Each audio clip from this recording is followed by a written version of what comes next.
எல்லாருக்கும் வணக்கம். நம்ம போன வீடியோவில் சென்ட்ரல் யூனிவர்சிட்டி காமன் என்ட்ரன்ஸ் டெஸ்ட்கான அட்மிஷன் ப்ரொசீஜர், எக்ஸாம் பேட்டர்ன் எல்லாம் டீட்டெயிலாக பார்த்தோம். எல்லா வருஷம் மாதிரி இந்த வருஷம் எக்ஸாம் ஆஃப்லைனில் கிடையாது, ஆன்லைன் மோடில் தான் எக்ஸாம் நடக்கும்.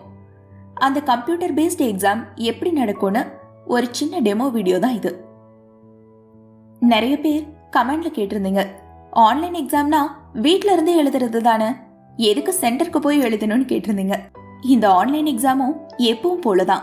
என்ன, எல்லா வருஷமும் பேப்பர்ல எக்ஸாம் எழுதுவோம், இந்த வருஷம் கம்ப்யூட்டர்ல எக்ஸாம் எழுத போறோம், அதுதான் வித்தியாசம். எப்பவும் போல சென்டருக்கு போய் அங்க வெரிஃபிகேஷன்லாம் முடிச்சுட்டு நம்ம ஹாலுக்கு போவோம்.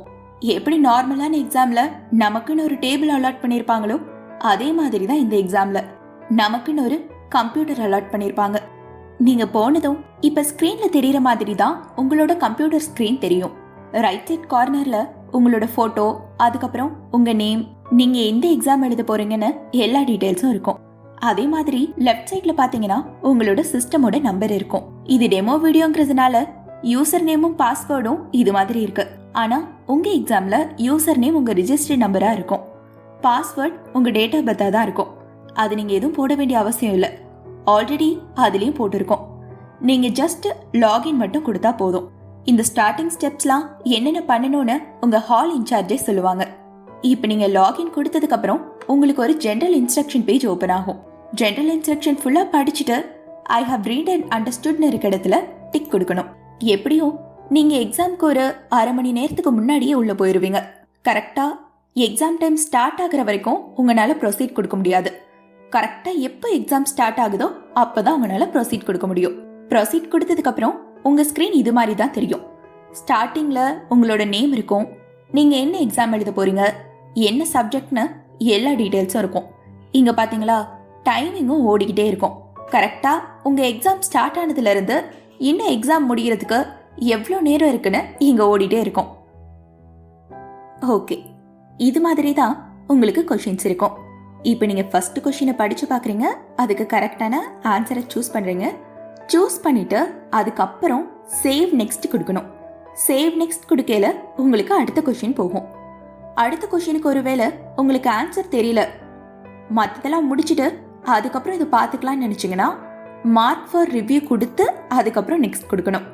இப்போ உங்களுக்கு சைடில் பார்த்தீங்கன்னா எத்தனை கொஷினை நீங்கள் இன்னும் ஓப்பன் பண்ணாமல் விட்டுருக்கீங்க, எத்தனை கொஷினை ஓப்பன் பண்ணிட்டு ஆன்சர் பண்ணாமல் விட்டுருக்கீங்க, எத்தனை கொஷினுக்கு ஆன்சர் பண்ணியிருக்கீங்க, எத்தனை கொஷினை ரிவ்யூக்காக மார்க் பண்ணியிருக்கீங்கன்னு எல்லா டீட்டெயில்ஸும் இருக்கும்.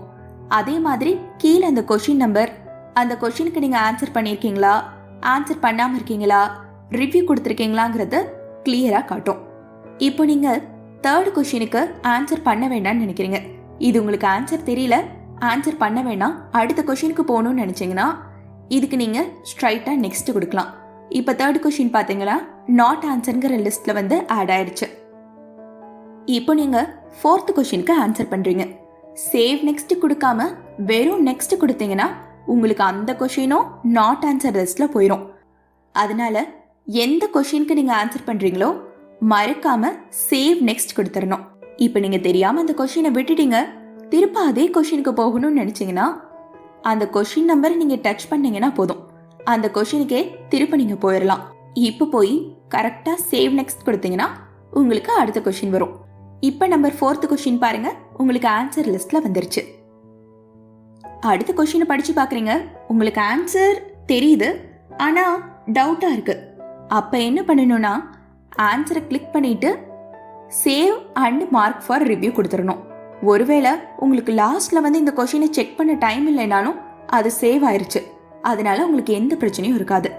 அப்பத்திக்கப்ப நீங்க எத்தனை கொஷினுக்கு ஆன்சர் பண்ணிருக்கீங்க, எவ்வளோ ஆன்சர் பண்ணாம விட்டுருக்கீங்க, எவ்வளோ கொஷினை ரிவ்யூக்கு மார்க் பண்ணிருக்கீங்கிறதையும் தெளிவா பார்த்துக்கலாம். அதே மாதிரி இங்க உங்களுக்கு டைம் ஓடிட்டே இருக்கிறதால எவ்வளோ டைம் இருக்குங்கிறதையும் நீங்க கிளியரா தெரிஞ்சுக்கலாம். இதே மாதிரி தான் நீங்க எல்லா கொஷினுக்கும் ஆன்சர் பண்ணணும். மறக்காம நீங்க நோட் பண்ண வேண்டிய விஷயம் என்னன்னா, நீங்க எந்த கொஷினுக்கு ஆன்சர் பண்றீங்களோ அது கரெக்டா ஆன்சர் பண்ணதுக்கு அப்புறம் சேவ் நெக்ஸ்ட் கொடுத்துடணும், அவ்வளோதான். ஒருவேளை உங்களுக்கு 50வது கொஷினுக்கு இப்போ போய் ஆன்சர் பண்ணணும்னு தோணுச்சுன்னா ஸ்ட்ரைட்டா அந்த கொஷின் நம்பரை டச் பண்ணீங்களா உங்களுக்கு டைரக்டா அந்த 50th கொஷினுக்கு போகும். இது மாதிரி நீங்க எந்த கொஷினுக்கு வேணாலும் எப்ப வேணாலும் போய் ஆன்சர் பண்ணிக்கலாம். ரொம்ப முக்கியமான விஷயம், நீங்க ஆன்சர் பண்ணிட்டு சேவ் நெக்ஸ்ட்க்கு பதிலா சப்மிட் கொடுத்துடக்கூடாது. சப்மிட் கொடுத்தீங்கன்னா உங்களுக்கு மொத்த எக்ஸாமும் அதோட க்ளோஸ் ஆயிரும். நீங்க கரெக்டான ஆன்சர் கொடுத்ததுக்கு அப்புறம் சேவ் நெக்ஸ்ட் தான் கொடுக்கணும். எப்ப எல்லா கொஸ்டினுக்கும் ஆன்சர் பண்ணி முடிக்கிறீங்களோ அப்ப நீங்க சப்மிட் கொடுக்கலாம். சப்மிட் கொடுத்ததுக்கு அப்புறம் லாஸ்ட்லயும் உங்களுக்கு ஒரு சம்மரி காட்டும். மொத்தமா எவ்வளோ கொஷின்ஸ் இருக்கு, அதுல நீங்க எவ்வளோ கொஷினுக்கு ஆன்சர் பண்ணிருக்கீங்க, எத்தனை கொஷினை ஆன்சர் பண்ணாம விட்டுருக்கீங்க, எத்தனை கொஷினை ரிவ்யூ கொடுத்துருக்கீங்க, எத்தனை கொஷினுக்கு ஆன்சர் கொடுத்து ஃபைனலா ரிவ்யூ பண்ணலான்னு கொடுத்துருக்கீங்க, அதுக்கப்புறம் எத்தனை கொஷினை நீங்க இன்னும் ஓப்பன் பண்ணவே இல்லைன்னு கிளியரா எல்லாமே காட்டும். ஒரு டைம்க்கு 2 டைம் எல்லாம் கிளியரா பார்த்துட்டு ஃபைனலா நீங்க எஸ் கொடுக்கணும். அவ்வளவுதாங்க, சப்மிட்டட் சக்சஸ்ஃபுல்லின்னு வரும். இதுதான் கம்ப்யூட்டர் பேஸ்ட் எக்ஸாம். வேற எந்த சிக்கலும் இதுல கிடையாது. நீங்க எப்பவும் எழுதுற மாதிரி தான் இந்த எக்ஸாமும். CUCETக்கு அப்ளை பண்றதுக்கு இன்னும் 3 நாள் தான் இருக்கு. இதுவரை நீங்க அப்ளை பண்ணாம இருந்தீங்கன்னா இப்பவே உடனே போய் அப்ளை பண்ணிருங்க. எக்ஸாம் எழுதுறவங்களும் நல்லா ப்ரிப்பேர் பண்ணிட்டு தைரியமா போய் எக்ஸாம் எழுதுங்க. கண்டிப்பா கிளியர் பண்ணிடலாம். All the best. இது சம்பந்தமா வேற எதுவும் டவுட்ஸ் இருந்தா கமெண்ட் செக்ஷன்ல கேளுங்க. எங்கனால எவ்வளவு சீக்கிரம் ரிப்ளை பண்ண முடியுமோ அவ்வளோ சீக்கிரம் ரிப்ளை பண்ணுவோம். இந்த எக்ஸாம் சம்பந்தமாவோ இல்ல வேற ஏதாச்சும் பத்தி நாங்க ஏதாச்சும் வீடியோ போடணும்னு நினைச்சீங்கன்னா அதையும் கமெண்ட்ல சொல்லுங்க. எங்கனால முடிஞ்சா உடனே வீடியோ போட்டுருவோம்.